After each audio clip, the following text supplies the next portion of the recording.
very important sa kanila ang mental health. Okay.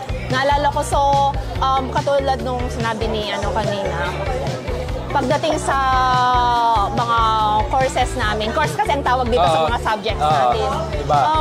Kapag may problema, halimbawa sumakit ulo mo or i-message mo lang sila ahead of time. Okay yun sa kanila. Okay. Ibibigay pa rin nila yung halimbawa mag-kiss kayo, ganon. Bibigyan ka talaga nila ng time para gawin yon. And then naalala ko last semester, namatay yung aso ko. Sobrang iyak ako ng iyak. Major exam ko. Nag-message ako sa prof ko, sabi ko, I can come to class, I can take the exam because yung nga, sabi niya, important yan.